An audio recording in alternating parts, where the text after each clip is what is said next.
about at the 19th. Good afternoon, everybody. It is Friday, January 20th, 2023. This is a regular meeting of the Commissioners of the City of Rehoboth Beach. We're live at City Hall, Commissioners Room, second floor. I'd like to call this meeting to order at 2:01 p.m. Thank you for being here. And would you please rise and join me in the Pledge of Allegiance?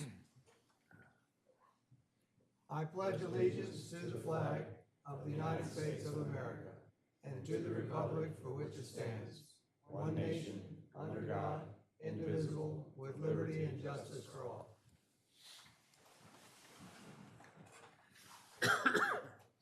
Thank you. And with that, we'll start off with a roll call. Commissioner Tony Sharp. Here. Commissioner Jay Legree. Here. Commissioner Ed Chernowski. Here. Commissioner Patrick Gossett. Here. Commissioner Tim Bennett. Here. Commissioner Bunky Markert. Here. And Mayor Stan Mills. We have a full complement, and therefore we have a quorum and are formally able to conduct business today. Thank you all for being here. I would like to also identify the staff that's here today. City Secretary Ann Womack. Lawrence Christian, our new city manager, to my left. City Solicitor Glenn Mandalis, his associate Alex Burns out in the audience. Let's see how we have Bert Dukes, our financial guru, is here. Assistant City Manager Evan Miller, Chief Keith Banks of our police department back there, Kevin Williams from our Public Works Supervisor, Howard Rothstein from Code Enforcement, and Matt Janis. Have I hit everybody? I think I have. That's enough to memorize. With that, I want to let you know that well, let me say this. I wanted to thank everybody that's here in person. First of all, appreciate you being here. If you've been here before, you know the program that at certain times on different topics, we allow public comment. And if you raise your hand and get recognized, we'd appreciate your feedback or comments on any of the topics. With that, I also want to thank those that are watching virtually. Appreciate you tuning in. And my usual note about support documents when they are available. They are posted on the online version of the agenda, and then that way you are able to see exactly what we see. I think we did a much better job in this agenda today than the previous one. But correspondence, there is one bit of correspondence from Mike Strange that's embedded in the agenda. You can read it there. On to the next item of business, which is approval of minutes. There are no minutes ready today. Following that is the city manager's report. Thank you, Mr. Mayor. A couple items for review real quick. Annual sanitary and storm sewer pipe cleaning inspection. The annual cleaning and inspection of sanitary and storm sewer pipes got underway this past week. Work is expected to continue over approximately a 6-week period. Once the pipes are cleaned using a large sewer vacuum truck, a video camera is utilized to assess integrity of the pipes and identify any areas that may need to be repaired or replaced. We have a blood drive occurring on January 30th. The Blood Bank of Delmarva will host a blood drive in the Convention Center from 12 to 6 p.m. Monday, January 30th. Donors may schedule an appointment to donate on the Blood Bank of the Delmarva website. We have an investment report. I'm going to now ask Finance Director Bert Dukes to present the quarterly investment report. Thank you. We started investing in Treasury bills. Pull that microphone right up to you. Okay. We began investing in U.S. government Treasury bills in December. I'll try to be brief and summarize it, but I do have a lot of details if anybody has questions. In the general fund, which was our transfer tax money, we invested $12 million. Between now and the end of June, we'll earn $201,000 on that money. For the water fund, we invested $5.5 million, and we'll earn almost $89,000, $88,999 on the money. Wastewater, we invested $6 million. We're going to earn $125,000. So basically, over a 6-month period, some of this matures in March, so we're actually going to earn more money than this in that period ending June. But just these instruments that we've purchased will earn $414,999. So that's not all bad news. The rates are in the mid-4s right now for the most part, some a little lower, but we're doing well with our idle cash. Excellent news. Thank you. Thank you, Mr. Dukes. And finally, discussing street aid expenditures. On January 12, 2023, Delmarva Power with the amount of $9,599.33. We typically authorize a city manager to make this payment. Would entertain a motion. Mayor, I move approval to a street aid expenditure in the amount of $9,599.33. To Delmarva Power. We have a motion on the floor by Commissioner Ed Stranowski and a second by Commissioner Tony Sharp to authorize city manager to pay Delmarva Power the amount of $9,599.33. Is there any discussion? If not, all those in favor signify by saying aye. Aye. Those opposed? And the motion's unanimously passed. Thank you very much. Anything else? That concludes my report, Mr. Mayor. Very good. Next, we'll go to the city solicitor's report. Glenn Mendalis. Thank you, Mayor. I don't have any litigation updates because nothing's really moving right now, but I do want to give a brief zoning map update. As you know, we're moving forward with revising the zoning map. At this point, the city secretary, Ann Womack, has identified 25 different partitionings, minor subdivisions, and major subdivisions that occurred since the zoning map was adopted back in 2010. In IT, Max Hamby has confirmed that we have the ability to revise the map in-house. We'll not need a consultant to do that work. I've been in contact with Dorothy Morris at the Office of State Planning, who's confirmed that we do not need to go through a plus process to do a comprehensive plan amendment since the zoning map is not a required map, so that's one step we won't have to do. We can do it if we want to amend the CDP. We're in the process now of going through the property files to determine if we have current surveys of all of those 25 subdivisions and partitionings that Ann identified. And once Max is going to need those to be able to update the existing zoning map and to reflect those changes that have occurred. I don't have a good estimate right now as to when we're going to be able to bring something before the commissioners, but I should have that estimate within the next couple weeks. Probably at the next workshop meeting, I'll be able to report an actual timeline.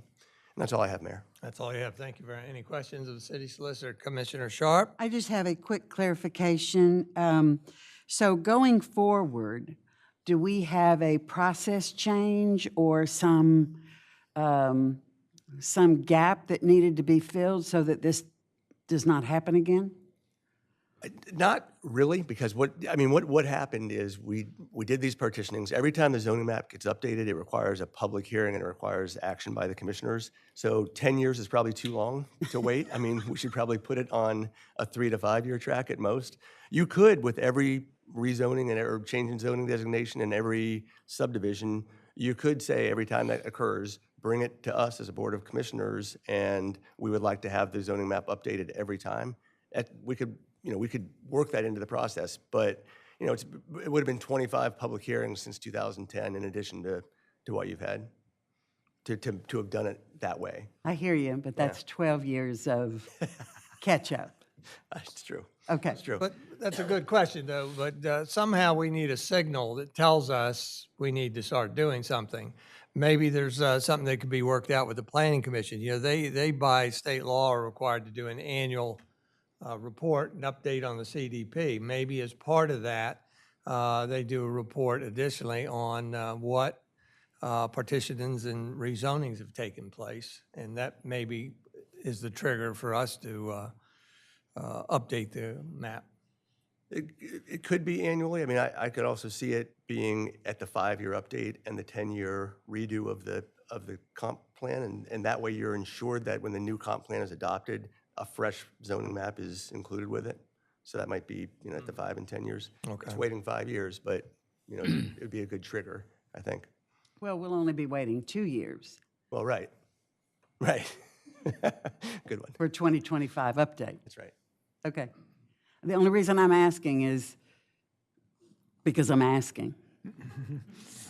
Well, hopefully, however the Board of Commissioners looks in another 12 years, hopefully they're not saying, why haven't we done this for 12 or 15 Good luck years? to everybody. Okay, Right. thank you. Thank you, thank you. You have something, Commissioner Follow up on the- Gossett? Yes, follow up on the zoning.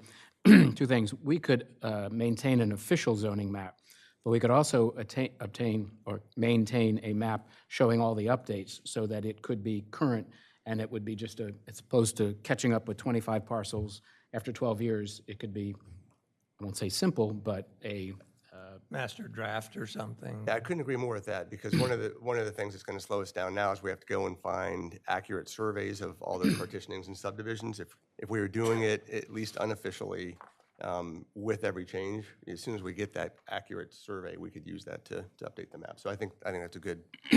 One other follow-up, something unique to Rehoboth is with regards to maintaining zoning and use with regards to mergers and, if you will, unmergers. I don't know how that should be addressed in the updated zoning map, but I look to an answer to that kind of the next time we get an update. Sure. With regards, because I know we do provide administrative mergers and administrative unmergers, if there is such a word, how to address that in that zoning map going forward. Got it. Thank you. Very good, thank you very much. With that, the next item of business is departmental reports. We have 4 reports submitted, and they are embedded in the agenda for your reading pleasure. However, I would like to take a quick pause and just recognize these reports, because these do take time and effort to put together, and they're not recognized very often. But building and licensing report is 3 pages. Chief Banks does a police department report that's 7 pages. Fire company does a report this month is 2 pages long. And a new report by Howard Rothstein from Building and Licensing is on code enforcement statistics. So again, those are available as support documents in your agenda for your reading at your leisure. With that, we'll go to the board. Sorry, Mayor, could I? Oh, yes, sir. One comment, just, I do appreciate the reports and the new one by the code enforcement report, but could that be altered going forward to maintain a year-to-date so that we know what's happening, not just on a specific view for the month, but year-to-date, much like we do with the arrest statistics format? Are you asking for all or Just the. code enforcement report? No, just the code enforcement report for reflect year-to-date figures. Okay, I'll pass that on to the city manager, sure. Right, on Thank you. on our fiscal year, please. All right, thank you. And with that, we'll go to the next item of business, which is board and commission reports. The Board of Adjustment, as I understand, did not meet in the last month. Parks and Shade Tree Commission is still awaiting a new chair, so that they are tasked with making their reports.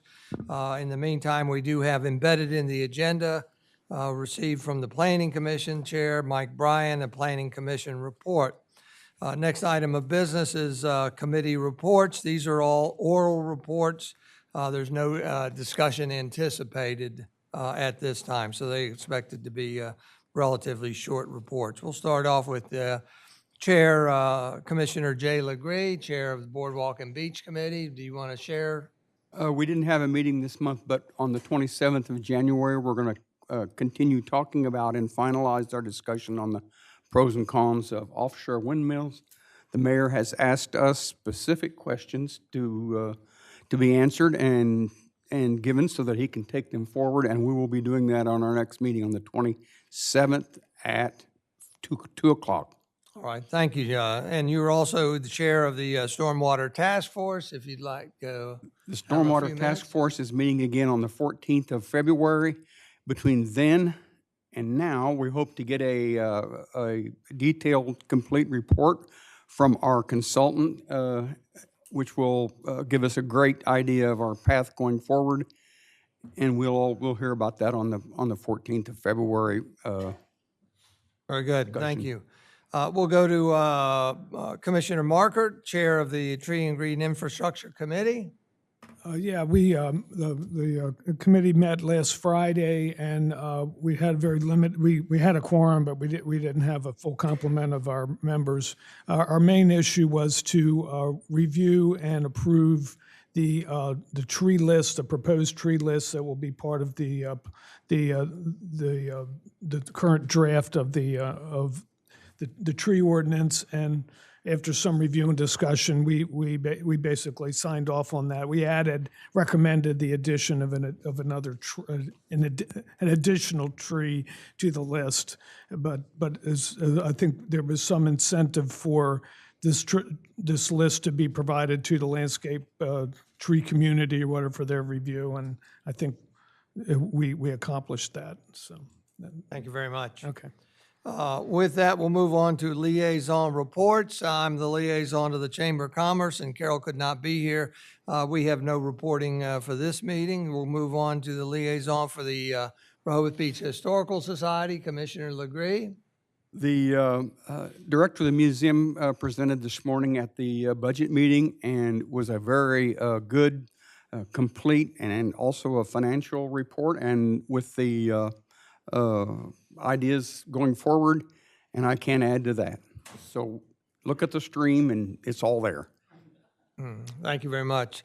Commissioner Ed Chernowski is liaison to Rehoboth Beach Main Street. Thank you, Mayor. They gave a pretty extensive update this morning, but we've got President of the Board, Dick Byrne here, and Executive Director, Dan Slagle, to add anything else. We're back. Just a couple of things I wanted to add, because we're mostly talking about the budget this morning, is our upcoming events. And this is not limited for 2023, but a few events that are coming up. We're really excited about the Gumbo Crawl. We are partnering up with Hugh from the Purple Parrot. We sell over 1,000 tickets, and it is a big weekend. We're scheduling for April 29th from 1 to 4. And we're really excited about that. The Oldies Dance is back, and it will be at the Convention Center on May 19th from 7 p.m. to 10. Okay? Again, this summer, we're going to have our Cottage in Town Awards. Towards the end of the year, the Community Unity and our Holiday Stroll. Also, I want to let everyone know that we're utilizing our social media and our website in promoting other events in downtown Rehoboth, along with the chamber events and any other events that are downtown. So we are promoting that. We are building our website to become more informative, responsive to the requests we receive through emails, phone calls, and visitors to the RBMS office. We definitely want our website to be more informative. And we've added seasonal, off-season specials, and please visit our website. Thank you.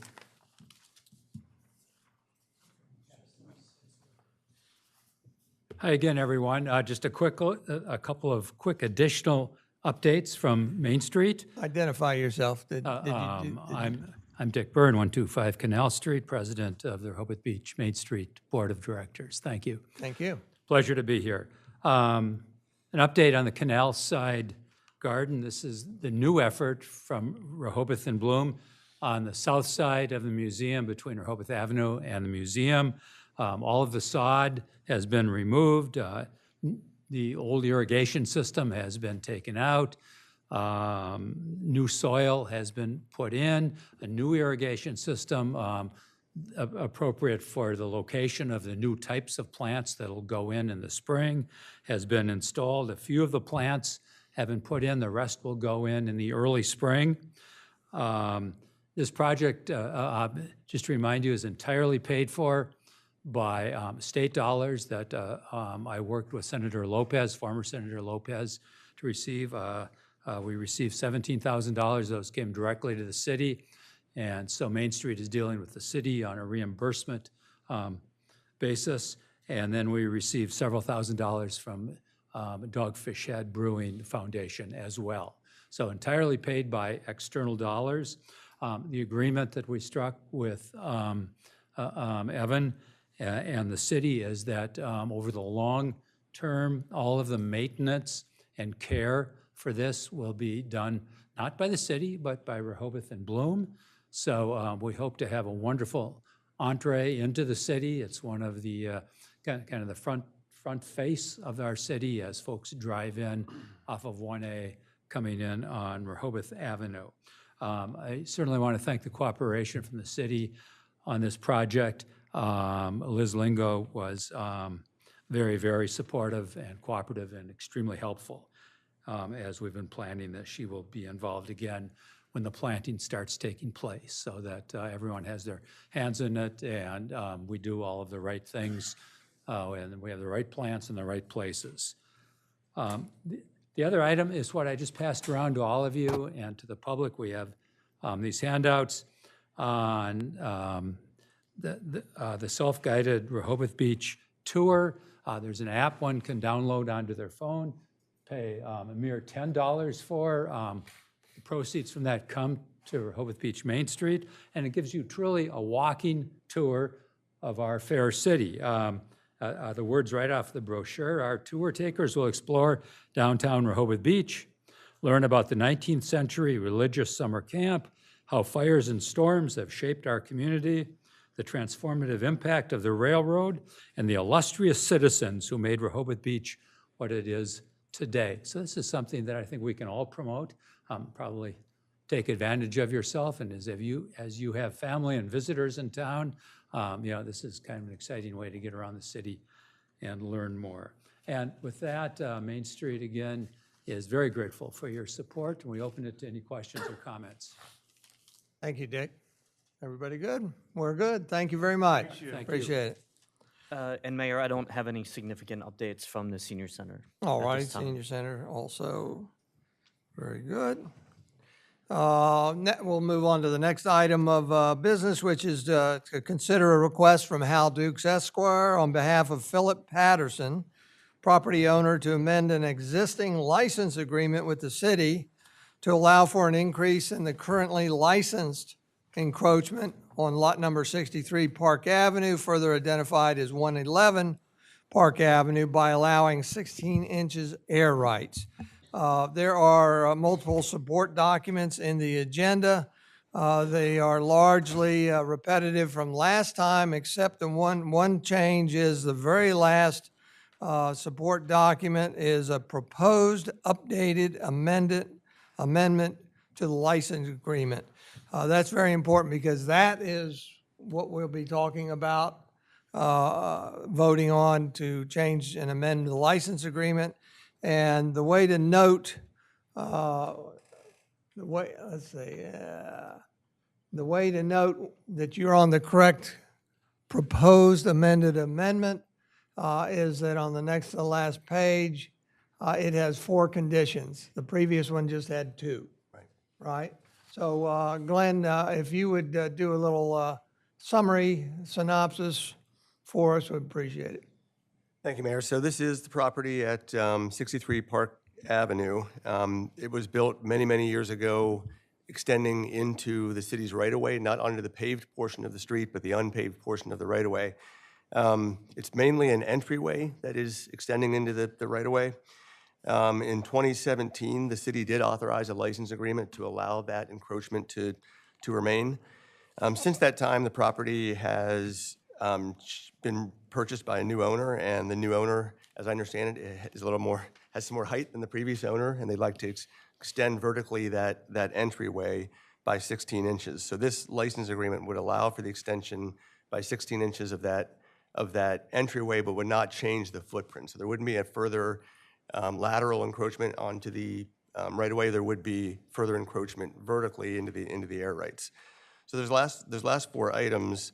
I'll just read them. It says, licensor hereby grants to licensee an increase of 16 inches air rights for the existing encroachment as shown in the exhibit attached here to as Exhibit A. It is understood that the footprint of the encroachment will not be increased.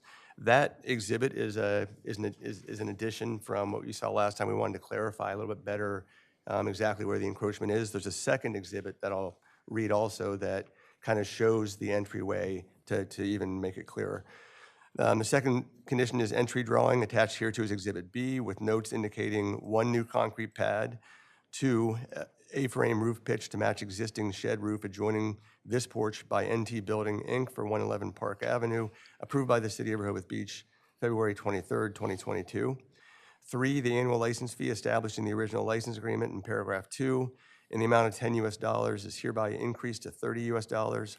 and 4, all other terms and conditions of the existing license agreement dated February 17, 2017, shall remain in full force and effect. So essentially, what's happening, to the extent you grant it, you're allowing a vertical increase of 16 inches, so the entryway can be increased, and the license fee is being amended to become consistent with the resolution you all recently adopted pertaining to city license agreements. Is anything, okay if I go to Mr. Dukes, in case there's anything he wants to add? Yes. No, I think that covers everything. The Dukes brothers have been good to Rehoboth because Bert brought you $400,000 a few minutes ago, and I'm bringing you $30 today, so this is great. That's a good point. Good point. We'll get the other guy back up. Well, I think one of the important things to recognize is that the footprint of all this has already received a license agreement in the past, right?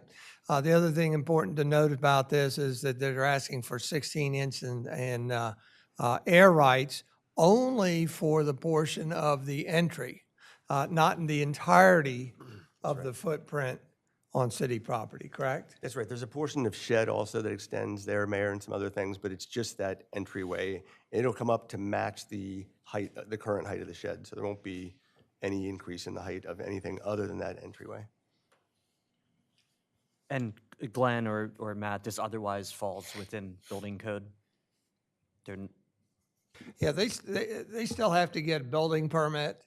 They still have to, I don't know if they have to go for a variance. They but do have to go for a variance, you- Mayor. you- Yes. They still have to go for a variance. Why? Because it is an increase in a nonconformity. So any So what- increase, So if I can sort of elaborate on that, you've got an encroachment into the city right-of-way, but then after you get off of the right-of-way and not past their property line, you have a setback area that there shouldn't be construction in that setback area. So now they're gonna have to ask the Board of Adjustment to allow for that height increase within that setback area as well.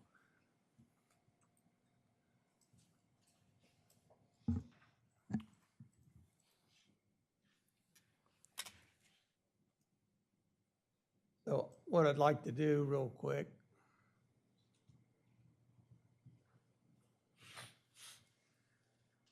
Goodness gracious, there's a lot of, Well, we're for 16 inches.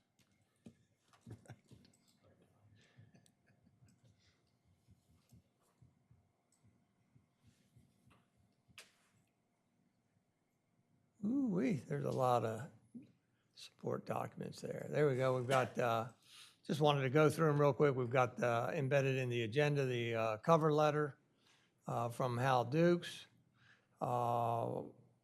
We've got a letter from the owner explaining his desire to go higher because of his height. We've got a plat here. We've got a drawing that shows essentially this entry area here is probably, what, 4 foot by 4 foot-ish, something like that. They want to increase the height 16 inches, which is this little, to be able to conform with the existing shed roof height. The amount of area on city property encompasses this light pole, as well as the property line is back about here, comes through the corner of this building, through some of this, and ends up being over here somewhere. So really what we're considering is amending the license agreement specifically to allow for the extra height in this area. But of course, they're going to rebuild that at the same time. So that's just a construction drawing showing you that it's a little higher. The front elevation, again, is a little higher than what's there now. Side elevation, I want to just make sure we go through everything here. Back porch. Some of these are construction drawings that I think are extra because, and here is a survey where this is the area here that is the subject area. So you can see the corner, here's the property line right here. And you can see their corner of their property extends in to that area there. So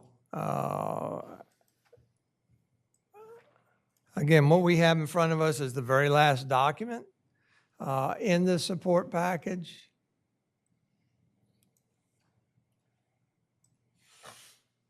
is the amendment to the license agreement. Is this the last one? Uh, Is this the, Mayor, I move that we amend the license agreement for 63 Park Avenue to include an additional license fee of $30 and an increase of 16 inches in air rights. Second. with the, I want to make sure that we're recognizing the proposal with the 4 conditions. Sure. The increase of, I'm sorry, so my motion includes the 4 conditions, which is increase of 16 inches of air rights. There's an entry drawing attached to the document as Exhibit B with notes indicating new concrete pad, a frame pitch, roof pitch to match existing shed roof adjoining the porch by NT Building Incorporated for 111 Park Avenue, approved by the city. Can we just, well, I'll get back to that in a second. Approved by the city of Rehoboth Beach, February 23rd, 2022. An annual license fee of $30, and other terms and conditions of the existing license agreement that was dated February 17th, 2017. Can we just confirm that the address is 63 It's or lot 63. 111? It's lot 63. Oh, It's- lot si- it's- okay. Its address is 111 Park Avenue, so they're both correct. And you Second. accept the changes. So we have a motion in front of us by Commissioner Ed Chernowski and a second by Commissioner Tony Sharp to adopt the amendment to the license agreement for Lot 63 Park Avenue, also known as 111 Park Avenue, with imposing the 4 conditions. Anything else? Is there any further discussion among the commissioners before I go to the public? Just a a question. They have to go for a variance by the Board of Adjustments.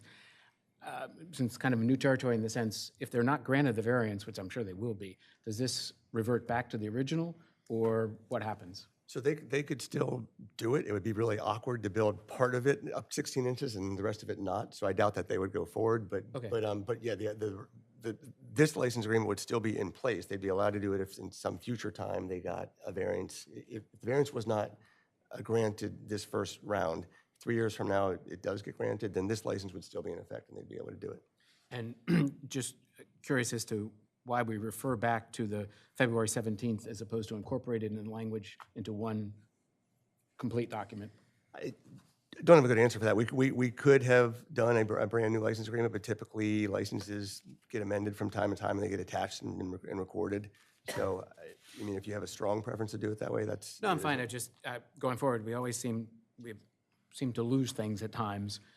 So when you refer back to another document that, you know, sometimes Right. those documents are not, I mean, I don't have a problem, certainly support this going forward, but just for future process, if you will. Right. Good news about these license agreements, though, they all do get recorded with the Recorder of Deeds in Sussex County, so they should be all searchable at this point. I agree that our record keeping isn't always the best, but these ones should be locatable. Thank you. Any other commissioners? Members of the public, would anybody like to comment or give comment on this before us? If not, we'll come back to the commissioners. With that, we have a motion in front of us, as noted, to grant the amendment to the license agreement that's before us, including the 4 conditions. All those in favor signify by saying aye. Aye. All those opposed, and the motion's carried unanimously. Thank you very much, Mr. Dukes. We appreciate your presence here for this.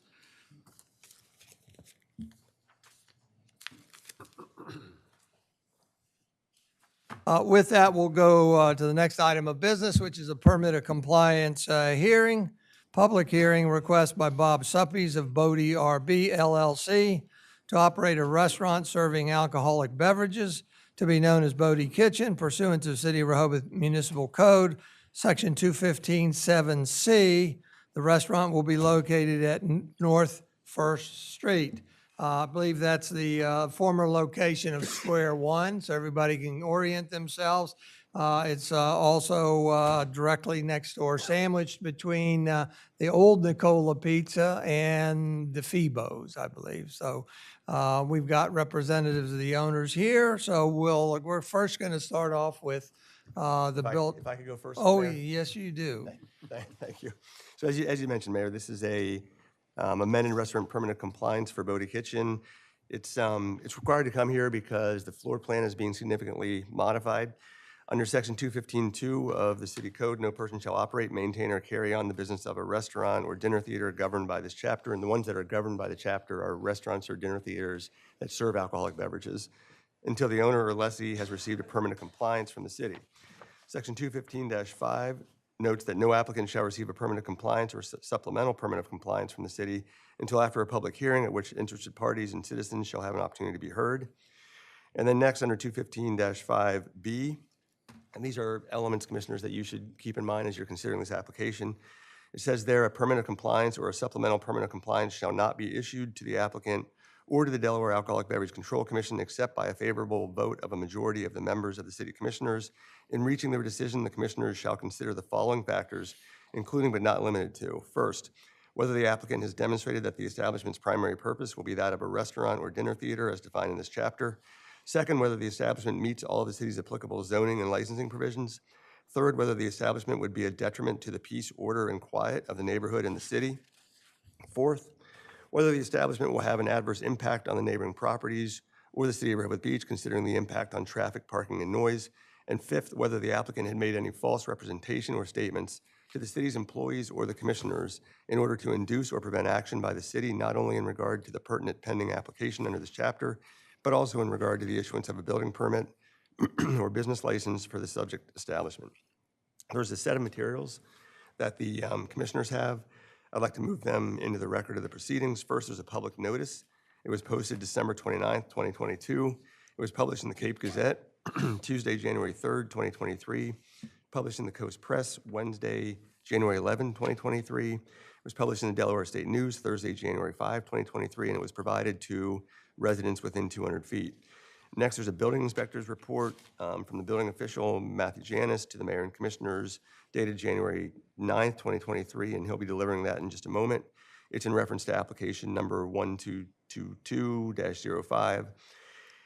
Third, there's an application for permanent compliance. It's received by the Office of the Secretary on December 14, 2022. The application indicates being an application for an amended permanent compliance. The submittal checklist is attached and signed by Bob Suppies. It includes a city stamp indicating the fee of $1,000 has been paid, and it also included a checklist for compliance with zoning code section 270-19, which is titled Use Restrictions. There's also a sample menu for Bodie Kitchen. There's 2 sheets of floor plans prepared by Design Delmarva. Those 2 sheets include a sheet labeled A1 entitled Tenant Renovation Existing Floor Plan. It's dated December 27, 2022. There's a second sheet labeled A2. It's titled Tenant Renovation Details and Sections. It's dated December 15, 2021, which could possibly be an error. There's a survey dated December 7, 2022, prepared by Mirstone Consultants and stamped received January 6, 2023.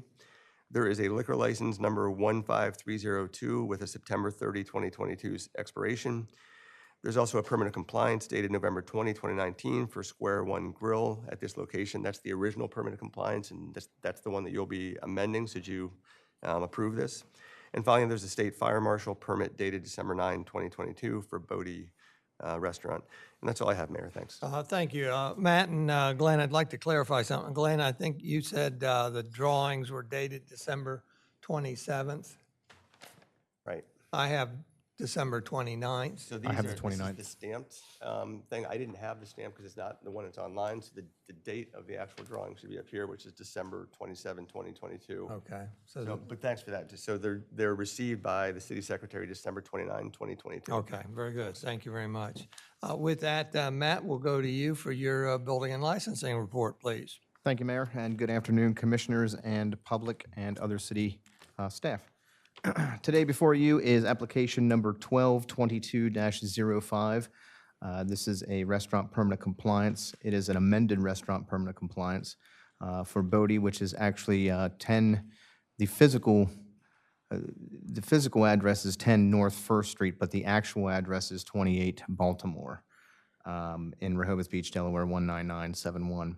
This is an application for an amended restaurant permit compliance with substantial modification of floor plan for a proposed restaurant to be known as Bodie. The following is a complete report for the application referenced above to be heard pursuant to Section 215-3. The applicant is Bodie RB LLC, 10 North First Street, 28 Baltimore Avenue, actual, Rehoboth Beach, Delaware, 19971. The name of the restaurant is Bodie. The restaurant is a table service establishment serving lunch and dinner. The restaurant location, again, is 10 North First Street, 28 Baltimore Avenue, actual, Rehoboth Beach, Delaware, 19971. Pursuant to the plans submitted, the following is true. The property is located at 10 North First Street, 28 Baltimore Avenue, actual, Rehoboth Beach, Delaware, 19971. The structure is a one-story building with permanent seated dining in a C1 Central Commercial Zoning District. Pursuant to Section 270-13C-3D, a restaurant serving alcoholic beverages is a permitted use. The restaurant areas are as follows. The service area, kitchen facilities, storage restrooms, employee stations, hallways, and utilities. Proposed from the applicant is 682. I have them calculated as 1383, and I believe that is because the applicant is counting service aisles as part of the dining area. The dining area is 737. I have calculated as 330. Again, if you remove and do the math over, I believe certain things are not counted correctly. Permanent seated dining is 46. I have 46 calculated. The bar area is 117 proposed. I have calculated 142. The dance floor is, there is no dance floor. Bar seats shown on the plan is 6. I have calculated 6. Restaurant gross floor area is 1574. I have overall as 1776 square feet. Ratio of bar to permanent seated dining is 7.6%, but it's actually calculates out to 13%. Pursuant to Section 215-1 definitions, there is no patio for this permanent compliance. The designated areas for proposed food storage and preparation are shown and labeled on the attached plans. I believe you have received a copy of a site plan with a handwritten note that specifies the trash area. So that is where the trash will be located for this particular property. And the grease trap will be located under the 3-compartment sink, which is on the interior of the building. The distance to the nearest property lines of the nearest church, public park, and residential lot are as follows. The All Saints Episcopal Church is approximately 0.2 miles by way of north on First Street. Lake Gerard is approximately 0.24 miles by way of north on First Street. And the first residential lot is zoned R2. It is 28 Maryland Avenue, approximately 0.1 miles by way of north on First Street. The applicant has stated that the approximate percentage of revenue between the sale of alcohol and food is 20% alcohol and 80% food. Authorization for the city to investigate is attached. Written and dated declaration by the applicant is attached, and the fee of $1,000 has been paid. Thank you.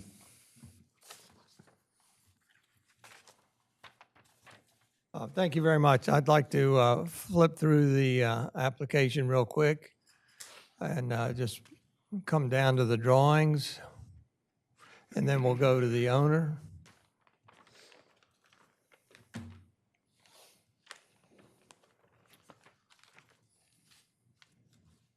Here's the menus included. Looks like it's, I think the front facade gives away what your decor is going to be and your menu. And we'll hopefully come across that in a second. So this is a set of drawings of what the floor plan is going to look like. Let's see.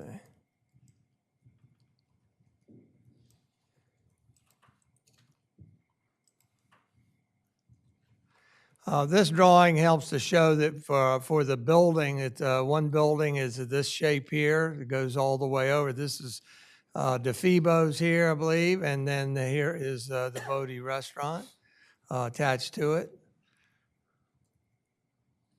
This is another drawing that has more of a detail, but it shows you what the flavor is of the front. And I'm curious, for the front,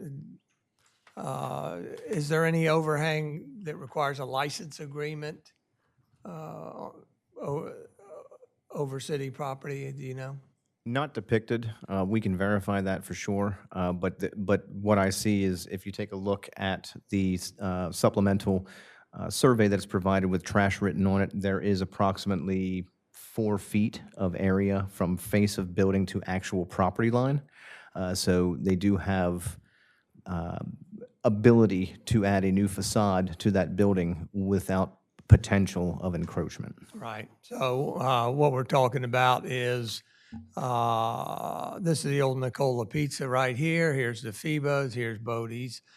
This is North First Street here. The property line is actually out into the sidewalk somewhat. So most likely that entry will be on private property, but we just want to double check, as otherwise a license agreement is needed.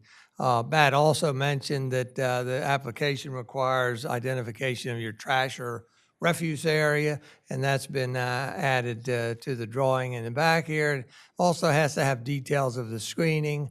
Well, I think we can give you some forgiveness there because from the alley, there's no way you can see around 3 corners to see the trash, correct? So there you go there, and then you've got some other documents there. So with that, are you finished? I'd just like to add that I received information from the applicant January 17th, 2023 via email about the grease trap location. I could certainly provide that as part of the information today, but it will be included in the overall packet for our recording purposes. I think your oral description is satisfactory to make sure that they've got it. Very good. Thank you, Mayor. Is there anything else we want to do? We're going to go to the applicant. But if you would, identify yourselves for those of us that might not know you, and then sell yourself. Thank you, Mayor. Thank you, Commissioners. My name is Bob Suppies. I'm the managing member of the LLC, and this is David Gauntz, a member of the LLC. We're really excited to get square one and kind of restore the building, and I think it's going to be a very nice balance to what Monty's doing with the new Downtown Blues, the old Nicolas, and really refresh that block and give it a facelift to be able to do that.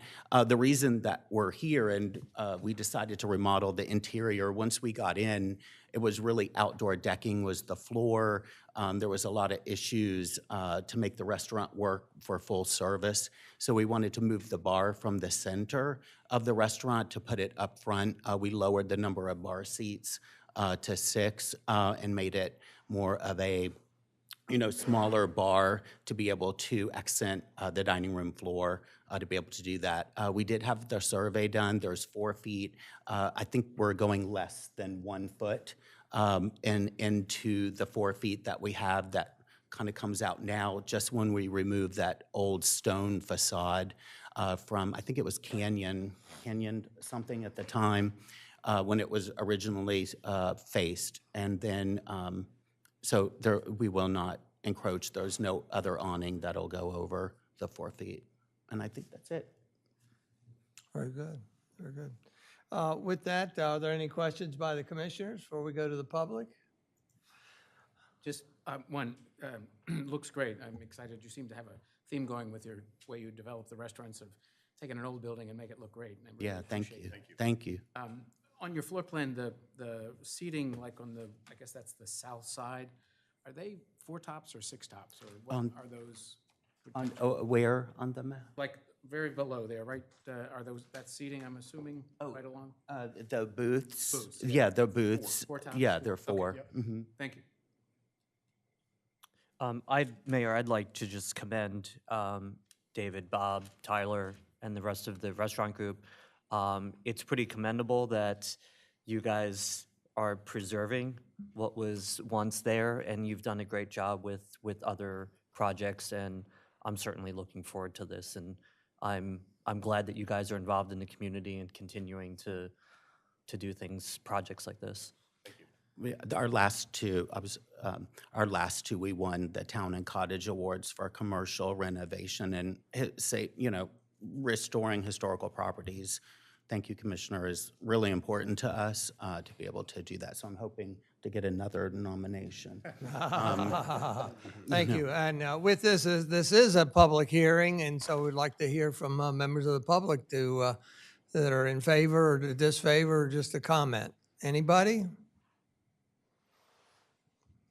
Going once, going twice, so we'll close the public hearing part, and we leave it up to the commissioners here to further discuss or to provide a motion. Mayor, I move approval of a permit of compliance for the restaurant located at 10 North First Street, Bodie. I find the following to be true: that the application for a restaurant permit of compliance has been filed, that the proper fee has been paid, that the proper notifications have been made, that all parties wishing to be heard have been heard, that the primary purpose is that of a restaurant based on their application and menu submitted, that the restaurant meets the city's applicable zoning and licensing provisions, that the restaurant would not be a detriment to the peace, order, and quiet of the neighborhood and the city, that the restaurant will not have an adverse impact on neighboring properties or on the city of Rehoboth Beach, considering the impact on traffic, parking, and noise, and the applicant has made no false statements to city employees or the commissioners. Therefore, I make a motion that the city manager issue the applicant a permit of compliance for the operation of a restaurant. Second. We have a motion by Commissioner Ed Chernowski and a second by Commissioner Tony Sharp to approve the issuance of a permit of compliance for Bodie's Kitchen. Is there any further discussion? I'm just curious when you might be planning on opening. Well, if approved, we're hoping by April 1st. April That's Fool's what, Day. Fingers crossed. And just a quick shout out to Building and Licensing. They've been incredible We want to work with. vote first. Okay, Can we then I'll vote do a first? shout out. Can we vote first? Yeah, let's do that. So all those in favor of, Mayor, can we? yes, I hate to extend this, Nope. but normally in these, we like to go down the line just because it's approval on. one at a time. Yeah, if we could. Okay. We'll do a line item vote, if you will. Start off with Commissioner Tony Sharp, Aye. Commissioner Jay Legree, Aye. Commissioner Ed Chernowski, Aye. Commissioner Patrick Gossett, Aye. Commissioner Tim Bennett, Aye. Commissioner Bunky Markert. Aye, and I'd like to add one thing, which is the outcry that we hear about when businesses leave or businesses change, that, it's Rehoboth is, running people out of town and so forth. It's very refreshing to see this take place where I think it's better than it ever was, so. Can I go now? I commend you. Aye, yes. Can I go now? And the chair votes aye also. The motion's carried unanimously. Congratulations. Thank you. You Thank you can, very much. have a get your question. permit of compliance, I guess, next week. How'd you come up with the name? God. It would, the names of all of them have been a struggle and a battle for us. And then I believe Tyler came up with it, and it actually means power. What does it mean? It's like the stage right before enlightenment in Nirvana. Oh, okay. Or power. I don't know what that feels like. Yeah. Oh, enlightenment. Yeah, I like that better than, yeah. Thank you. Good luck. Yeah. Congratulations. Thank you. Thank you. Thank you. Yeah, Thank you. and shout out, thank you, they're great. Thank you all very much. With that, we'll go to the next item, which is the first item of old business, discuss implementation of 2022 Comprehensive Development Plan. As you know, this was on the agenda of the last meeting, and we had two commissioners absent, and yet we had some discussion about trying to prioritize some of these topics there. I expressed, and I still express, my desire for my formula for giving and ranking and weighting these is merely by the number of votes by the commissioners. I'm very happy with that. But we can further discuss that. But what I'd like to do to start off first is to turn it over to Evan Miller, since he's the one that helped create this recordation sheet.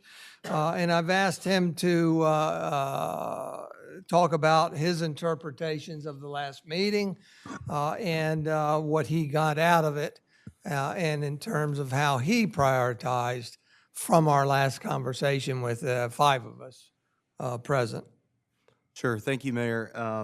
Good afternoon, Mayor, Commissioners, members of the public. So included as a support document in the agenda this afternoon is the latest CDP prioritization chart that we've reviewed at a couple meetings now. Again, just to refresh, there are now 2 columns. One is priority ranking by priorities assigned by the commissioner, so that would be 1 through 10.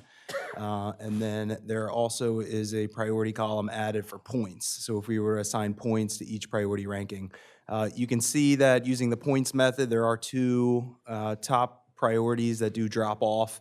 But largely what I took away from the last meeting is that there are several of the top priorities that are already planned for in the upcoming fiscal year 2024 budget, which we discussed earlier today. Those would include a citywide stormwater management plan, a parking and traffic study. We also are continuing the evaluation of the city's codes and regulations, and then also updating the official zoning map. So all of those things are things that we are looking to pursue. We've started now and are looking to pursue in the next fiscal year. I think really that is largely what I took away from the last meeting. I also did just make note, this is in a separate document, not in the one provided today, but of Commissioner Bennett's comments about some of those priorities and how they might be able to be consolidated, and then also Susan Gay's comments about how she felt 2 of those items should be pulled out and pursued individually. And those were line number 5 and line number 8, and those relate to, again, reevaluating the city's code and the official zoning map. Both of those are ones that we are currently pursuing. So that's all I have, Mayor. Very good. As I said, I'm content with my formula for ranking. Mike Strange is here, and he obviously has a difference of opinion with a formula that he provided in his letter that's embedded in the agenda. I would love to put this to rest and have us articulate a path forward for the city manager and assistant city manager on what to do. And I think that the ranking of 10 here, obviously they don't match all mine 100%, and I'm resolved that it's just not going to happen. But I'm content with the majority ruling, if you will. And I would say at least I would seek agreement with at least the first 5 and put them into motion. And then throughout the year, if we choose to come back, we can come back to add in additional action items. But I'd like to open it up for discussion. I'm very happy with the point system, and I commend Evan for putting this together. And I'm happy to move forward with the point system. I think it makes sense. We were asked to prioritize it on a scale, and I think we should value that in how we decide to move forward. And I want to be clear, the point system is where he assigned numbers. Correct. Whereas my preference is number of votes. Okay. Correct. Okay. Anybody else? And if I could just, I say that knowing that there's so much overlap that we're essentially, I think, no matter what direction, we're covering everything we need to cover. Well, we did have a good conversation at the last meeting without you and Jay, frankly, and maybe you listened to it, initiated by Commissioner Bennett about the overlap. He gave numbers 2, 4, 5, 6, 8, 9, I think, as all having similar themes. But Tony, you were very articulate about I believe you're articulate about just approaching things one at a time, which was my feeling, because if you pick like-minded things, if you will, and at least start with something, then yes, it will filter down and others will be additive at some point. So again, I'm comfortable with the ranking system, doing 1 through 5, and then what others we can squeeze in there. 6, 7, 8, 9, 10 is fine with me, but at least the first 5. And as far as using the point system, and that puts them in a different order. So I'm not sure what order that you want, Ed. And I'll just weigh in that I think we are at a point where this document would or could be very useful for our new city manager, without regard to whether it's votes or whether it's points, to see the individual listing of everything that's really on all of these pages. And by allowing him to move forward with an evaluation of what's going on with, at a minimum, the first 10, and making sure that all of those items are well in hand and they are either in progress so that they already have a start date or there is an anticipated start date. So I think this is a way to launch us into actually moving toward delivering something tangible. I agree with that, and I'm also mindful that there are other action items, where there were a total of 88 action items. Yes. There are others in here that are truly underway or ongoing, or to be started. So this is just picking the first 5 or 10 is not excluding every other thing in there. But we've got to have some start approach. And certainly funding is critical to some of these. Anybody else? Yeah, no, go ahead, Tim. No, I just had a question. I'll be the outlier again with collapsing. Do we have to define an impervious surface before we do stormwater? It's already defined, Not codified, though. not codified. Right. So does that, I mean, in my opinion, it may be very good, but it hasn't been agreed upon so that everybody No. would understand that. Once we attack number 1, we're going to clean up 1, 4, not clean up, but we're going to take the meat out of 1, 4, 12, and 14, take a huge swath of action item meat, and it's not going to cost very much. so 1 will swallow 4, not 4 before 1? 1 will be done before 4? Once we do 1, once we prepare a comprehensive stormwater management plan, which is going to include an asset management plan, we will touch on the What's an impervious surface? We'll have to.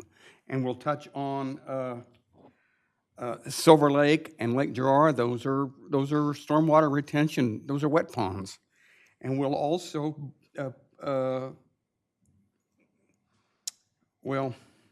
we can get into the weeds more. But once we get those out of the way, we'll have taken a big chunk out of the first bunch. Okay. And we may not, that may not, but that's going to be not, what do we think, Kevin? 100,000 is what we're thinking about for the consultant. The city manager and the public works director haven't chosen a consultant yet, but I bet they're close. That's a good figure, Commissioner, yeah, and that's what we have in the budget to do that. And we can pretty much wipe those out. And there's we touch other places in the CDP on some of that stuff. But those are big bites. Well, I like Tony's approach in that hand it over to the city manager at some point, That's let great. him That's a figure, great one. this is a good basis, because we're not saying that these, say, first 5 are to be done in sequence, 1, and then finish it, and then go to 2, and then go to 3, and then 4. I think you bring a good point, Commissioner Bennett, that very likely number 1 may encompass parts of action item number 3, and so that all has to be thought through. I don't think they're all exclusive at all. And I think one of the observations I made at the last meeting is I completely agree in principle with what Commissioner Bennett is talking about, but I just think it's a bit premature because we do have a brand-new city manager who may want to look at the segments of each of these items, because when they get to us, we may not all agree on how the approach is being presented or the fundamentals or whatever our concerns may be. So to me, at some point in time, maybe there is a way that the city manager would lead with his department heads of collapsing it into much more digestible and working. To me, it needs to transform itself into a working document. That this is exactly how departments are going to deliver on X, Y, and Z, if that makes any sense. It does. Mayor Mills, Commissioners, I appreciate the opportunity just to talk about this real quick. In my last community, the comprehensive plan was the most dog-eared, tagged, written in, observed document on my desk. It didn't sit on there. It wasn't a dust keeper. It was the part that I always referenced on a daily basis. It drove communications with me, assistant manager, all the department heads. If we're not adhering to the comprehensive plan, then what are we doing? It has to be every thought, every decision, everything you do has to be there. And some, I already, my meeting next week with Lynn, I already gave her my notes. You know, one of the things that I spoke to her on, and I'm staring at it right here, comprehensive communications engagement plan across time and space. One of the things, we haven't even talked about it, you haven't even voted on it, I'm already thinking about it because that's where it needs to be. And this right here is what drives every action the city staff has.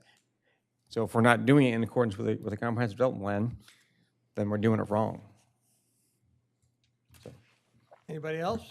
Yeah, following up Patrick, on go that, by our own admission, we've never done this before, and being organized and having a process, approach plan, what have you. And I'm very interested in Mr. Strange's letter to us with regards to another system. I'm not uncomfortable with this priority system, what have you, but I think we have an individual that's part of the Planning Commission and part of a resident of Rehoboth that you've done this for a couple of weeks now. And I'd like to just hear from him just to kind of expand on this a little bit, because it's the comment in here that struck me is commenting on two very excellent analog term policy analysis tools that should be utilized by Rehoboth Beach to yield the best long-term options for the city. Weighted choice ranks methodologies, there's a much greater probability of policy failures over time. And this is a 10-year document. So again, if I would just like to hear a little further explanation, or maybe we're doing what is right, but there's some other options out there since we've never done this before. I'd just like to hear about it. Sure. Before we bring Mike up, are there any other commissioner comments? All right, Mike, would you like to sell your program? Best is to go up to the lectern, if you would. See you. Thank you. Thank you. Just identify yourself again, if you would, and what Mike your Strange. relationship is to the city. Right. Mike Strange, 4 Stokely Street. I'm also a member of the Planning Commission, but I am not here representing the Planning Commission. I'm here representing myself as an individual. I happen to have some expertise in this area. My doctorate was in this area. I've taught it at 3 universities and used it at major corporations, of which I was in charge of using. To your point, Mr. Gossick, the method that Evan used is a great method, and it works when you have a very limited set, as I talked about. When you don't have multi-criteria involved and multiple levels of involvement over time, and then it starts to fall apart. When you have a singular objective, for example, if you were saying, well, let's build a new building. Well, what should the building be made of? What's the purposes of the building? And when you do a weighted rank choice, it works very effectively. When you're dealing with a multitude of issues, and in the city we're a system of systems, that everything's related to everything else. I mean, and Kevin sees this every day. And when I got to work on the policy commission with regard to setting water rates, is everything's related to everything else. And so when you have a sewer system, well, it's just not a sewer system and you generate X gallons of water. The sewer system is impacted. You have a series of valves, you have a series of pipes, you have a series of electronics, you have people that have different different uses for it. You have different diameters of what's coming into the system. And it just keeps multiplying. So it's a system of systems. Now, in this particular case, there were some what I would call low-hanging fruit. And the first priorities that you have set actually make eminent sense. But what's missing is, and as was pointed out, there's 88 different things that were identified in the comprehensive plan, which was 7 years in the making, unfortunately, because of COVID, in doing our update. And the result of that is, since we are a system of systems, and and by the way, Mr. Christian, welcome to Rehoboth Beach. I neglected to do that from the beginning. But I was glad to hear you say that you used the comprehensive plan as a guide. The reason for that is, and I'll just put this out there with a couple of numbers, it's fascinating. There's 88 considerations in the comprehensive plan that have been identified that you all have looked at. If you do a mathematical analysis, and when you create an analytic cube for looking at that, it ends up being 88 considerations. And when you do a matrix, it's 88 by 88, and then each of those elements in those 88 by 88 have certain criteria related to what's the particular issue. For example, you brought up, Commissioner, about impervious surface. What is it? Well, there's a whole series of things like that on any topic, whether it's transportation, safety, the police department, the water department, the streets department. There's multiple issues that end up being in each of those cells, and generally, if you were to look at that, and I'll just throw this out there, I did just a quick one myself. On a couple of these, there's anywhere from 10 to 20 factors. So when you do a matrix, the analytic side of it, and it's 88 by 88, and it's three-dimensional, it's 10 to 20 deep, that means you end up with 154,800 cells that need to be evaluated. Now, when you look at that, you say that's a Herculean task, it's impossible. Well, it turns out mathematically it's a mirror image, so half of them go away immediately, and now you're left with only 77,000 things to think about. And you say, well, that's technically impossible. Well, no, it's not, and there are techniques that address that. 50 years ago when I started doing this, you didn't have the computer capability that we have today, and believe me, it was laborious, and we spent hours doing these type analyses. Now, almost all of us have the capability to do it, but you do need certain tools to execute that. Now, as I said earlier, even though from a mathematical perspective, the weighted ranked choice is not the best approach to do it, it turns out because of the nature of the 4 or 5 topics you selected, they were so significant on their own merit, it makes sense to move forward. Whether you do number 4 and play ahead of number 1 and number 2, that's a management decision. But what about the other 82? And that's where what I proposed, there's multiple, unfortunately, well, fortunately, you didn't get the other letter that I sent to the mayor, which was just to the mayor about a month ago, which went into about 50 different approaches. And they all have validity, but it depends on what you're doing.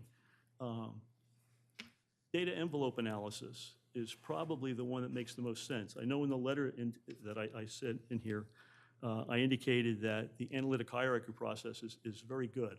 I have a tremendous amount of experience with it. It's a terrific system. But on reflection and thinking about what you've been saying here today, the city is not ready for that. And you're not ready for it because you need to take that first step, which is really more of a learning process, which is where you get to graphically look at what you're doing and the mathematics support it. So you start to getting into the thought process of the chains of causality that occur with all these multiple systems within the city. So when you make what may seem to be a simple change to, let's say, take First Street, and several years ago there were recommendations to constantly make it into a one-way street. There were those that were for, those that were opposed. But when you make that one singular decision, it ends up reverberating in multiple ways throughout the city that have nothing to do with transportation. That's what data envelope analysis does. And there's other techniques that are similar. But it allows you to start to structure so you can start to see what may be perceived as something that's inconsequential over 20 years, bubbles up right to the top of, oh my gosh, we really should address something like that. Climate change is a good example. There were those that sounded the alarm several years ago and nobody paid any attention to it.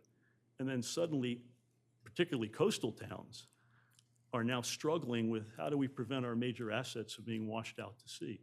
So it's that type of thing. You want to do it in advance. You want to be able to come up and take the approach, which is what I was proposing, of how you do that. So you've already got the first few targets, which it appears, and it doesn't matter whether I agree or not, but it appears that you've picked ones that really need to be done fairly quickly. And now it's up to a management decision as to which one comes before. But what about the other 82? There may be some in there that in fact are tiny, but if you start executing on them right now, they'll have tremendous benefits downstream, and it may cost very little to do it right now. So really what I was really requesting is that, which is what's happened, I've been on the Planning Commission now for 12 years. Unfortunately, in the past, when we did a CDP, people said, great, it's done. And that was the end of it. And it really wasn't a vibrant document that we use and live by.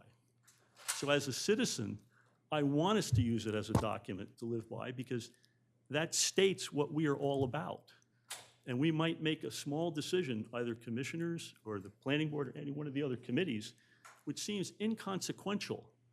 But when you look at it in the context of a larger planning process, you say, holy cow, do you realize what's going to happen in 5 years if we do that?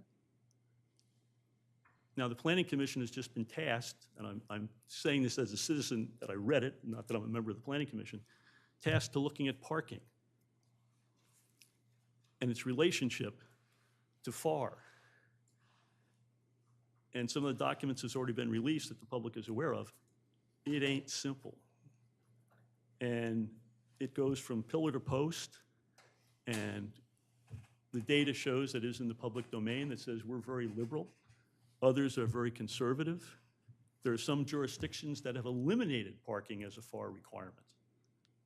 So we need to be looking at that continuously, not once every 2 years, 3 years, or 5 years, or waiting for the next CDP update, as you indicate, which we have to do in 2 years.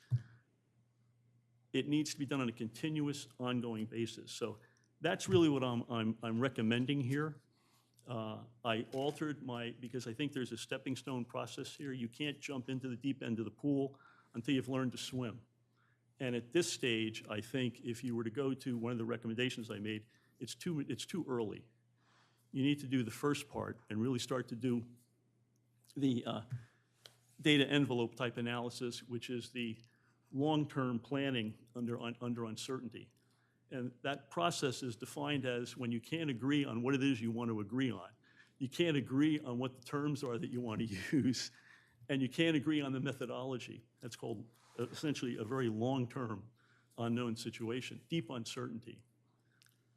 That's what I'd like the city to start doing, and I was thrilled, and thank you, that the new city manager lives by, or is an important part of, the process is the comprehensive development plan, because that's what it's about, long-term planning, but long-term planning in the context of today. I probably went over my time limit and I apologize, but I'm very passionate about this. No, we appreciate it, Mike. Thank you very much. I've given a lot of thought to it, and I'm not quite sold. I do want to make sure we understand, at least my point of view, that even if we pick the top 5 or 10, I've said it before, I'm not dismissing the balance of them. They will be talked about at some point or another. And I've said before, there are some items in there, such as restoring household hazardous waste, that we're working on right now. Now, they weren't ranked whatsoever, were they? Not one person, I don't think, ranked restoring household hazardous waste. So who knows where it is in the ranking system, but we have decided that we want to try to restore that and do that. So I believe that that can happen with many more of the balance of 70 action items and things. I guess I prescribe to the Keep It Simple stand program with this, and that I look at it as we're trying to look at the individual ranked preferences of 7 commissioners. To me, it's that simple right now. I hear you, but again, Patrick's right, we've never done this before, and I'm all for trying to resolve it tonight and putting it on city manager's shoulders and assistant city manager's shoulders. And then if you all want to do this system and make it work, then I'm fine with that, But But again, I'm fine with the original program I outlined. Anybody else? I'm absolutely ready to, I love to support the mayor, especially when he's right. So I think it's time that we move on and start the actual work that needs to be done. And we've got a silver lining sitting at this table, which is a new city manager who can actually articulate the importance of the CDP and that you have to do things with it. So I think we're well on our way if we can just move on. So I'm not looking for a motion or a vote. I think, can you interpret what we have provided and move forward? And then in some period, a month or 2 months, give us a report on how you're proceeding. Anybody else? I'd just make one comment, and that is one of the things that Mike Strange mentioned is that his words, low-hanging fruit. I mean, I think when you look at least the first page of that spreadsheet, it's all low-hanging fruit, and there may be some that I was just looking at in terms of a grouping, not so much a ranking, but a grouping. I mean, I think that all, I think we can basically look at that as basically there's very little gradation between them. They're all kind of very closely grouped. And the other thing that what Mike said as well about it, talking about ones that may seem insignificant, but if you don't attend to it, it may become something else. And there was a comment that you made maybe 2 meetings ago, talking about like architectural preservation or preservation in general, and you said that we don't deal with it now, it's gone. So I mean that to me that adds a lot of import to that. So I think it's I don't. Whatever we do will be positive and productive, but I just think I don't want to lose sight of those particular items. So, Thank you, Bunky. I try to interpret myself low-hanging fruit. I look at restoring household hazardous wastes. It's one topic. If you can make it happen, it's a great thing for the city and community. But I also look at some of these other things. It's like, do you really say citywide stormwater management plan is a low-hanging fruit? I think it's definitely one of the next things to do, but to me, it could take a year to.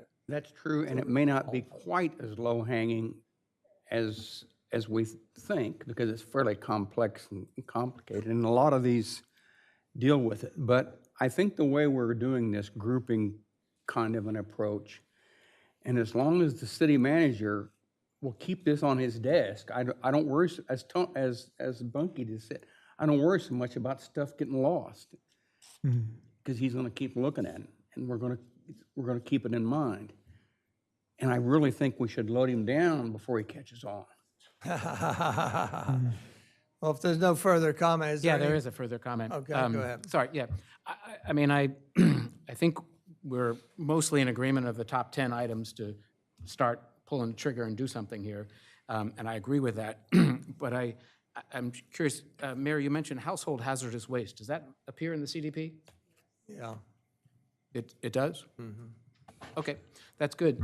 But it's interesting to me that, to give the city manager a document that he feels confident in, and to be able to do that, perhaps a conversation with Mr. Strange about the other 78 items of how to prioritize or what affects one another, because we're certainly not going to get through the first 10 in the first couple of months here. We'd probably take a year to do that. So to take that deeper dive of analysis of those other 78, something may pop up to the top and have an effect of the top 10. So I agree to move forward with the 10 that we have here listed and see what their budget implications are and how we can move forward, and assign a task responsibility, someone that can champion that, assign a budget item to that, and most importantly, a schedule that we can check in along the way of when we've come to midway point, or when we've, when it's done, or what we can be successful. But I do think that the rest of the, maybe we have another 9 years to complete the rest of this, that investment of time with a professional that has done this for 50 years, I think it could give us some more indication of how to do it the right way or another way to look at it. So I totally support going forward with the 10 in the next year or however long it takes to do those, or to get a functional schedule in place to do that, and then just take a deeper look at what is offered to us. Well, I thought the mayor said that 20 minutes ago. that I we didn't were- hear it, I'm sorry. That we were not going to let the other items be lost, is the shorthand for that. So what that means is what you just re-articulated. Well, now, I'm not going to That's good. dictate that the city managers, plural, talk with Mike, but to consider, read what he says and consider, and at your discretion, go meet with Mike. I'm just not going to dictate it. So I think we have you have marching orders. You all right? You all right, Evan? Because you helped do it. With that, I want to thank you very much. Thank you, Mike, for coming. Appreciate it.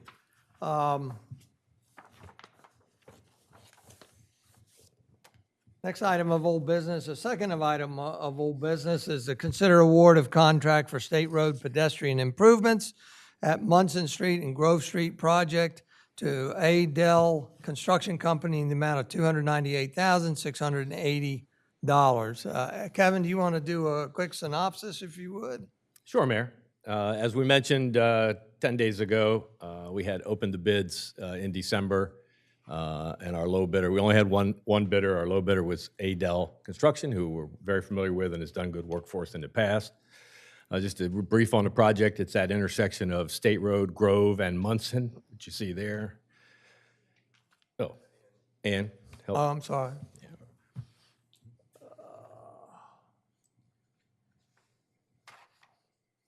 What are you looking for?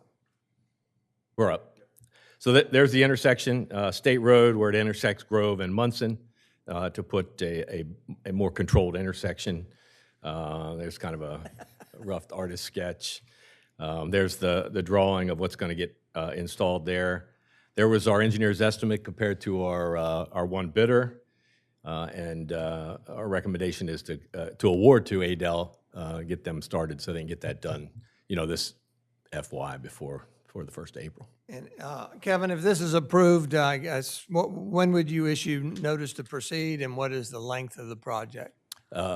45 construction days, but realistically with the weather, we'll be very happy when they get it finished before the end of March. So it's done in this current FY. All right. Any questions among the commissioners? Any comments, questions from the members of the public? If not, then I would entertain a motion to award Adel Construction Company the State Road Pedestrian Improvement Project at Munson Street and Grove Street project in the amount of $298,680. So moved. Second. We have a motion by Commissioner Patrick Gossett and a second by Commissioner Jay Legree to award the State Road Pedestrian Improvements Project, Munson Street and Grove Street, to Adel Construction Company in the amount of $298,680. Is there any further discussion? If not. I have one question. Yes, sir. I think, I went back to check my notes. I think we looked at maybe, once we get into this, was it still on the table to extend the sidewalk, or is that a whole separate? It is still on the table. We actually got the design done, so if the funding works and the project is still within budget as we get started, we would look to add that to this and do it as a change order to this contract, rather than re-advertise, mobilize, come back out. So if we can work it in this, with this budget number, we'll certainly do that. Thank you. If there's no discussion, I'm in favor of this, by the by. As a bicycle rider who tries to stay out of traffic, I hope I don't die on a bump out. I've come close before, but bump outs are the death of bike riders. Now, saying that, I will. is that because, forgive me, but is that because of their inattentiveness? They're down and. Yeah, you have to, if you try to ride on the side of traffic, and you come to a bump out, you'll die. You have to get back out into traffic. And hopefully they see you. Usually they do. But in order for a bicycle rider to ride bump outs, you got to get into traffic from time to time. So Commissioner, we took you into consideration during this design, and I know, think I saw if that. you note and get the scale out, there's still bike lane width between the bump out and the edge of the roadway. So hopefully we got you taken care of. My heart thanks you. But don't parallel parked cars resolve that problem? Because if there are. They force you out too. Munson's, I ride Munson every day. Munson does pretty well. You'll have cars parked there, but a lot of times you don't. In the summer it's terrible, but most of the year you can ride just on the outside of traffic. And I do that. But bump outs are death. You can't be dreaming. You can't be daydreaming. Shouldn't be riding a bike. Just one other comment that was made during the last discussion about the sacrifice of trees. I went out to walk the area myself, and from the area from State Road to 6th Street, where this area is going, there are no mature trees. There's 3 very mature phone poles, power poles, but no trees. So that can be worked around. Well, I mentioned, I can't remember it, but when this first came up, I mentioned my philosophy that sidewalks don't necessarily have to be straight, that they can go around a tree or this or that and everything, but that's. Yeah, from 6th Street, if you cross this, if we were to continue this possibly, that across the street from 6th Street to Rehoboth Avenue, there is existing sidewalk. Has it there, So it would be continuous now from Rehoboth Avenue to State Road. Right. That's the desire. If there's no more discussion, we'll just do a group vote. All those in favor of the award to Adel Construction in the amount of $298,680 signify by saying aye. Aye. Those opposed, and the motion's carried unanimously, but for Commissioner Chernowski, who is now absent. Thank you, Mayor and Commissioners. Thank you, Kevin. Thanks. Let's see, new business, call for new committee memberships. Bunky, you have a need for one person on the Tree and Green Infrastructure Committee, I think. Right. Parks and Shade Tree Commission has a need for one member. I'm going to work with Lynn to put out something next week, call for members. Do any other chairs need members? You're okay on the Boardwalk Committee? Always looking for commercial folks, but yeah, I'm fine. Okay, yeah, you'd like to expand your committee a little bit. With that, we'll go to Commissioner announcements and comments. I'd just like to share with you, because I was asked last time about the status, of the tree code amendment. And Glenn, you have direction to finish your legal review by the end of January. Then we will distribute the code in February, receive codes in late February, and if needed, if there's substantial response and comments and feedback, we will have a March workshop meeting where we talk about that. Otherwise, we'll go directly to a March regular meeting to conduct a vote on the final tree code. So there's our time frame. With that, are there any other commissioner announcements or comments? Comments. I just know, and if we could have an update, maybe at the workshop or whatever, but outstanding redrafts of the awning and canopy code, and also the update of what timing is, if there is anything for the rezoning of the Scarborough Avenue, Rehoboth Auto. Is that still? Yeah, I can give you a status of that. And then the awning, Evan took off. The awning is expected to be back on the February workshop meeting. Great. Just a continued progression there. Thank you. Any other commissioner comments or announcements? I went and looked at the wild growth on the side of the bridge that we talked about earlier this morning. I went and reviewed that at lunch, and it is urgent. We need to do something about that, and it's a mess over there. And those H-frames that Delmarva Power has for their electric outlets are just ugly as sin, but we sure need to do something about that area. So I just emphasize and repeat what I said today. We need to start right away. Very good. Thank you, Mayor. Thank you for passing that on. With that, I want to review future meeting dates. Monday, February 6th, 9 a.m. is our workshop meeting. 2 p.m. the same day is our budget meeting number 2. Friday, February 17th is a reversal, 9 a.m. budget meeting and 2 p.m. regular Board of Commissioners meeting. With that, we'll go to citizen comment for comments off the agenda topics. And do we have anybody? Do you see anybody? Come on up. Easiest to come to the lectern, if you would, Suzanne. Yeah, it's just you.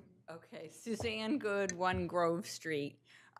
2 topics. The first, I apologize, in fact, if you brought up the fire department's ask this morning. We deferred that because the Okay. representative couldn't be here, so But I- expect that on the next agenda. That, if you not a can wait. problem, but I'd like to ask that someone in City Hall take more seriously what we learned, I think last year during the budget discussions, that Henlopen Acres and North Shores are contributing a pittance toward the fire department. I've spoken to people at the fire department. They've been trying to get them to up their contribution for a long time. And no, they're not going to refuse to run a truck there if there's a fire, even though one of the guys there told me they feel like they should let them rely on the highway station. Because, I mean, reality is these are the wealthiest people in our community, on average, if you were to look at, and they are contributing not their fair share of the fire department. So I see that they're asking 50% more because they need to buy a truck. I think it's time to pressure Henlopen Acres and North Shores to do the right thing at long last. My second issue was my grave disappointment. Of course, we all learned we spent over the course of 7 years, about $750,000 in legal fees to prevent the Baymart owner from overly densely developing that land. We've had the Papa John's landowner insist that he can't make money unless he gets an exception to the FAR for the Bellhaven.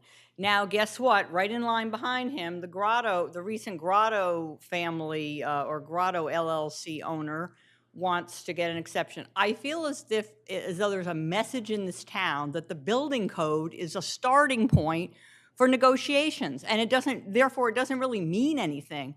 And I think if some of the retired attorneys in this town, there are a lot of them, they're mostly second homeowners, the ones I know, were to look at the sheer magnitude of the legal fees we're spending because no one takes the building code in this town seriously. They really don't. They don't view it as a serious town with serious code enforcement.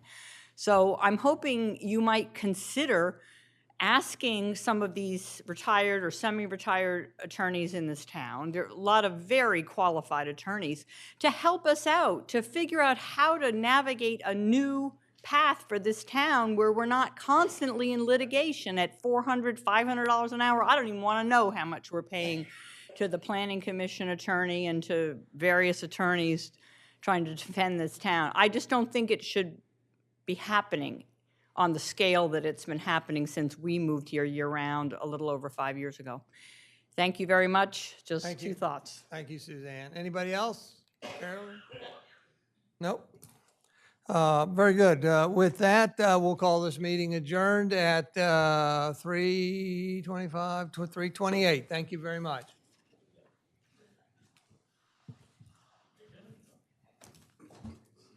28.